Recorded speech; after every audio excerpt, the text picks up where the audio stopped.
तो next topic is torque on a dipole in uniform electric field. ठीक है, uniform electric field में हमने डाइपोल को प्लेस करना है और वो डाइपोल के ऊपर फिर टॉर्क एक्ट करेगा। ठीक है, torque means force into perpendicular distance. तो सबसे पहले मैं यूनिफॉर्म इलेक्ट्रिक फील्ड बनाऊंगा। जैसे यूनिफॉर्म इलेक्ट्रिक फील्ड, इस यूनिफॉर्म इलेक्ट्रिक फील्ड हमें पता है इसकी ये direction, that means uniform each and every point पे इसकी इलेक्ट्रिक फील्ड की वैल्यू जो है वो क्या रहेगी, सेम रहेगी, जिसको बोलते हैं यूनिफॉर्म इलेक्ट्रिक फील्ड। इस यूनिफॉर्म इलेक्ट्रिक फील्ड में हमने क्या प्लेस करना है, एक टॉर्क डाइपोल प्लेस किया। डाइपोल प्लेस किया माइनस क्यू प्लस क्यू, हमें पता है इसका डाइपोल मूवमेंट जो है वो पी होगा। And this dipole makes an angle theta with the uniform electric field. Uniform electric field में थीटा एंगल बनाया। Know consider plus Q and जो माइनस क्यू चार्ज है, ठीक है, that constitutes the dipole experience equal and opposite. मैंने आपको एक दिन पहले बताया था कि एफ इलेक्ट्रिक फील्ड इंटेंसिटी जो होती है फोर्स अपॉन क्यू होती है। ठीक है, force upon Q that is F equal to Q E. बड़ा इंपॉर्टेंट मैंने बताया था, ये नोट कराया था आपको कि जब भी कोई चार्ज पार्टिकल, जो charge placed in the electric field, then that charge will experience a force Q into E. अब यहाँ माइनस क्यू है और यहाँ प्लस क्यू है, ये दोनों चार्ज जो है that will placed in the uniform electric field. Electric field के इफेक्ट में आए, जब ये इलेक्ट्रिक फील्ड के इफेक्ट में आए दैट मीन्स कि it will experience a force, they will experience a force, वो फोर्स एक्सपीरियंस करेंगे। जो हमारे पास प्लस क्यू चार्ज है वो फोर्स एक्सपीरियंस करेगा प्लस क्यू ई, एंड जो माइनस क्यू है वो फोर्स एक्सपीरियंस करेगा माइनस क्यू इंटू ई। ठीक है, according to from this relation. ठीक है, अब इसके ऊपर जो नेट फोर्स देखो, ये जो है ये यूनिफॉर्म इलेक्ट्रिक फील्ड, ठीक है, ये जो है प्लस क्यू है तो ये करेगा प्लस क्यू ई, एंड ये जो है ये करेगा माइनस क्यू ई, फोर्स एक्सपीरियंस करेगा। अब नेट फोर्स जो इसमें होगी, नेट फोर्स जो आएगी that is plus Q E and minus Q E, net force is equal to zero. The net force acting on the dipole in a uniform electric field is zero। ठीक है, the net force is equal to zero. Therefore electric dipole, जो electric dipole है placed in uniform electric field does not undergo any translatory motion, इसमें कोई भी translatory motion नहीं होता। But ये जो दो फोर्सेज हैं plus Q E and minus Q ई, जो फोर्सेज हैं acting on the dipole constitute a couple, ये क्या बनाती है, कपल एक्ट करती है। ठीक है, दिस कपल टेंड्स टू, अब ये कपल क्या करेगा, ये फोर्सेस को इधर, ये फोर्सेस को इधर ट्राई करेगी रोटेट करने की, and this couple try to rotate the dipole in the clockwise direction, वो इसको क्लॉकवाइज डायरेक्शन में क्या करेगी। देखो जैसे ये डाइपोल है हमारे पास, ठीक है, एक फोर्स इधर लग रही है, एक फोर्स इधर लग रही है उसको, तो ये फोर्स ये क्या करेगा, they try to rotate this dipole, ऐसे रोटेट करने की कोशिश करेंगे, and they form a couple, couple बनाएगा। ठीक है, अब जो कपल बना दैट इज प्लस क्यू और माइनस क्यू चार्ज का, दैट फॉर्म ए टॉर्क। ठीक है, hence try to line the dipole in the direction of electric field. This force plus Q E and minus Q E form a couple and they try to rotate this dipole, ये dipole है, ठीक है, इसको rotate करने की कोशिश करेंगे in the direction of electric field. ठीक है, now torque acting on the, फिर यहाँ टॉर्क एक्ट करेगा, तो टॉर्क रोटेटिंग इफेक्ट आया तो उसमें टॉर्क आता है, प्लस वन में आपने पढ़ा हुआ। टॉर्क जो है that is magnitude of force, हमें पता है किसके बराबर आता है, magnitude of force into perpendicular distance.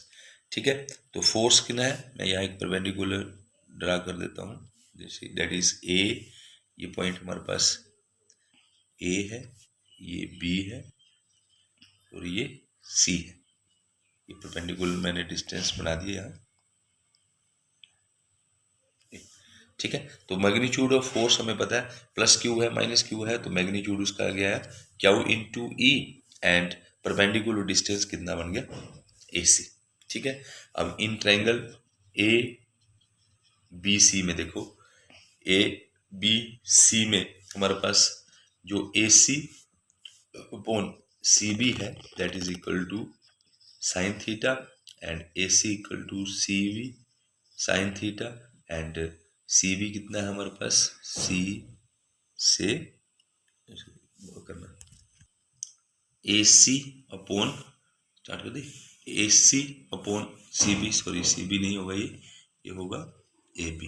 अब ए बी कितना है हमें पता है, डायपोल लेंथ है इसकी ये पूरी 2L, तो this is equal to A B that is 2L sine theta. ठीक है, क्या हुई, ऊपर लगाना भी into A C equal to 2L sine theta. अब मैं इसको इकट्ठा कर लेता हूँ, क्यों इंटू 2L को, क्या इंटू 2L मैंने इकट्ठा कर दिया, ई साइन थीटा अलग हो गया। ठीक है, क्यू इंटू टी एल हमें पता है पी, क्यू इंटू 2L हमें पता है क्यू इंटू 2L किसके बराबर होता है, P, that is dipole moment, P E sine theta, ये टॉर्क आ गया पी ई साइन थीटा। और वेक्टर टर्म में लेना है तो जब हम साइन थीटा को रिप्लेस करते हैं तो हम क्रॉस प्रोडक्ट लेते हैं, और कोस को करना हो तो डॉट प्रोडक्ट आता है, तो torque is equal to P cross ई।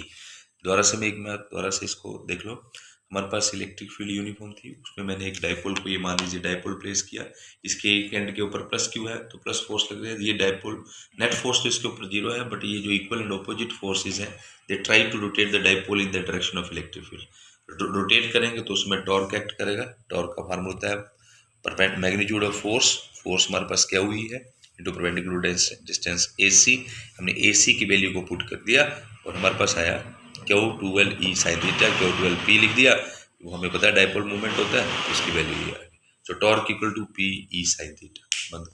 अब इसके स्पेशल केस हम करेंगे, हमने टॉर्क कर पढ़ लिया कि टॉर्क एक्ट किया, tau equal to P E sine theta. ठीक है, फर्स्ट केस इसका, if theta is equal to 0 degree.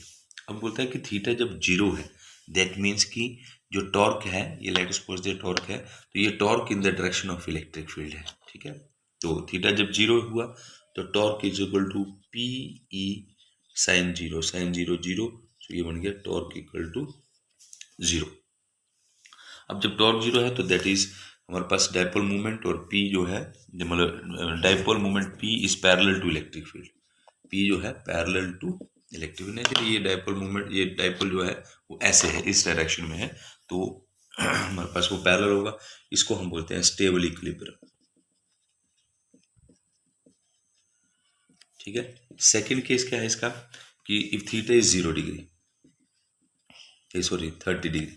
अब 30 डिग्री हमने इसको जब घुमाया तो theta is equal to P E sine 30, sine 30 1/2 हो गया, तो ये बन गया P E upon 2, that is half maximum stable है ना, हाफ मैक्सिमम वैल्यू आई, ये हाफ वैल्यू आ गई इसकी। ठीक है, अब थर्ड क्या है कि जब हमने उसको 90 डिग्री किया इफ थीटा, अब पहले हमने इसको पैरेलल रखा, फिर 30 किया, और फिर हमने इसको क्या कर दिया, पूरा 90 कर लिया। जब इस यूनिफॉर्म इलेक्ट्रिक फील्ड में डाइपोल ऐसे होगा तो 90 डिग्री एंगल बनेगा। ठीक है, तो if theta is equal to 90 degree, so tau equal to P E sine 90, sine 90 कितना बन गया हमारे पास, दैट मीन्स कि साइन 91, तो ये बन गई पीई, पीई मतलब मैक्सिमम टॉर्क एक्ट करेगा। तो टॉर्क मैक्सिमम कब होगा, मैक्सिमम टॉर्क कब होगा, जब dipole moment P perpendicular to E, मतलब ये डाइपोल मोमेंट उसका इधर बनेगा और इलेक्ट्रिक फील्ड की वैल्यू ये है, तो इसके बीच एंगल 90 डिग्री बन गया, तो हमारे पास जो है वो मैक्सिमम टॉर्क एक्ट आएगा।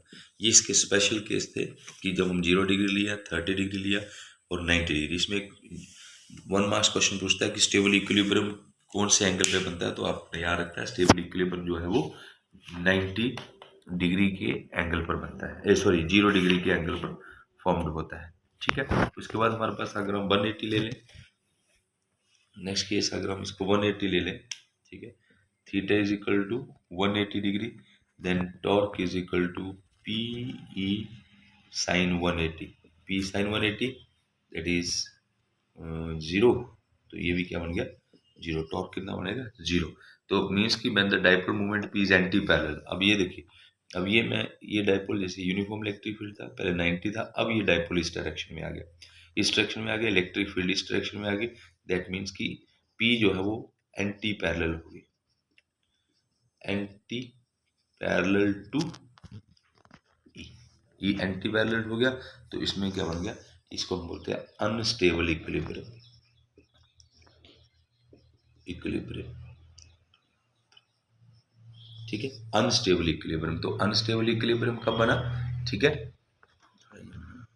अनस्टेबल इक्विलिब्रियम कब बना, ठीक है, जब हमारे पास थीटा कितना था 180 डिग्री था, ठीक है। ये इसके स्पेशल केस थे। इसके साथ इलेक्ट्रिक डायपोल मोमेंट की हमारे पास डेफिनेशन है, वो मैं आपको नोट्स दे दूंगा। ये वन पोर्शन हमारे पास इलेक्ट्रिक फोर्स और इलेक्ट्रिक फील्ड के दोनों पोर्शन मैंने खत्म कर दिया आपको, मेन क्वेश्चंस।